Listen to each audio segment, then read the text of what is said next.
दोस्तों, किसी भी तरह की एक्सरसाइज करते वक्त हमारी बॉडी में फोर आर्म्स काफी इंपॉर्टेंट रोल निभाते हैं। अगर आपके फोर आर्म्स स्ट्रांग होंगे तो फिर कोई भी भारी से भारी वेट लिफ्ट करना या अपनी ही बॉडी लिफ्ट करना काफी इजी हो जाता है। जिस तरह से हम सभी लोग अपने अलग अलग बॉडी पार्ट्स को ट्रेन करते हैं स्ट्रांग बनाने के लिए, उसी तरह हमें अपने फोर आर्म्स को ट्रेन करना भी उतना ही जरूरी होता है। आइए जानते हैं फोर आर्म्स को ट्रेन करने की कुछ बेहद खास एक्सरसाइज के बारे में। इन सभी एक्सरसाइज को आप जिम में भी कर सकते हैं और अपने घर पर भी। सबसे पहले एक्सरसाइज आती है फिंगर पुशअप्स। शायद आप में से कुछ लोगों को पता नहीं होगा कि अलग अलग तरह के पुशअप्स करके आप अपनी पूरी बॉडी को ट्रेन कर सकते हैं। उन्हीं में से एक ये फिंगर पुशअप्स एक्सरसाइज है। इस एक्सरसाइज को आप अपने नी पर परफॉर्म करेंगे। कुछ इस तरह से आपको अपने नी को फ्लोर पर रखकर पुशअप्स पोजीशन में आकर इस तरह से अपनी बॉडी को अपनी फिंगर से ऊपर नीचे करना है। शुरुआत में ये करना कुछ लोगों के लिए मुश्किल होगा, तो वो लोग दोनों हाथों से एक साथ ना करके एक हाथ से कर सकते हैं। एक हाथ तो पुशअप पोजीशन में रहने दें और दूसरे हाथ की फिंगर से up and down finger pushups करें।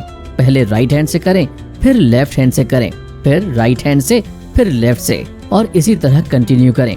प्रॉपर्ली इस एक्सरसाइज को करें और कम से कम 3 सेट्स लगाएं और कोशिश करें ज्यादा से ज्यादा रिपीटेशंस लगाने की।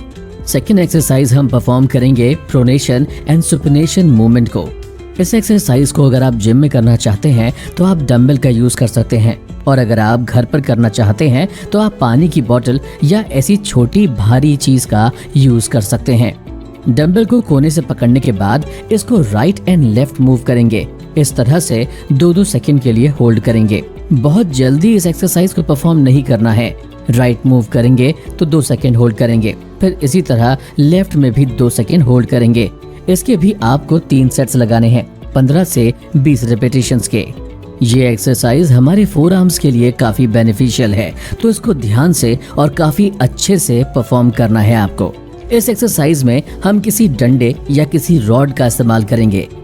अगर आप डंडे का इस्तेमाल कर रहे हैं तो डंडे के बीच में कोई रस्सी या मोटा कपड़ा बांधकर उसमें थोड़ा सा वजन बांध लें और फिर रोल अप करें।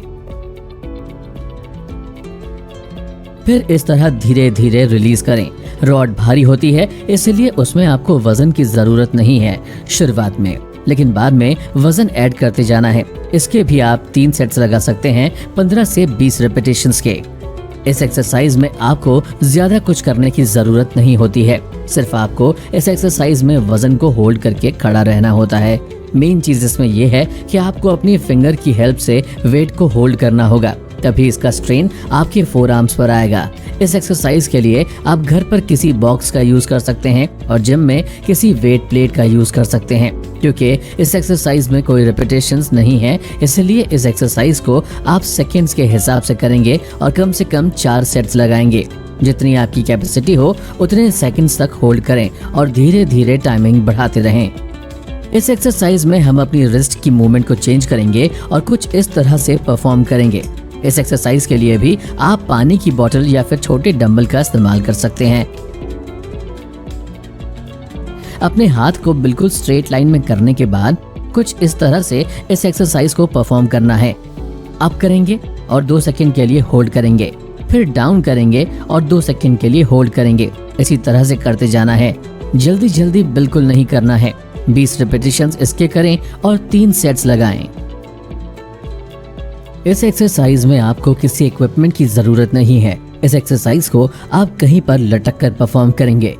अपने घर में या जिम में कहीं भी लटक कर अपनी बॉडी को एक हाथ से होल्ड करेंगे कुछ देर के लिए, फिर सेम इसी तरह दूसरे हाथ से होल्ड करेंगे। 1 बाय 1 दोनों हाथों को ट्रेन करना है। इस एक्सरसाइज से आपके फोर आर्म्स तो ट्रेन होंगे ही और साथ ही साथ आपकी स्ट्रेंथ भी बिल्ड होगी। जब आप इस तरह से अपने एक हाथ से लटकेंगे तो आप देखोगे कि आपके फोर आर्म्स पर कितना प्रेशर क्रिएट होगा, और फिर यही प्रेशर आपके फोर आर्म्स को स्ट्रॉन्ग बनाने में आपकी हेल्प करेगा।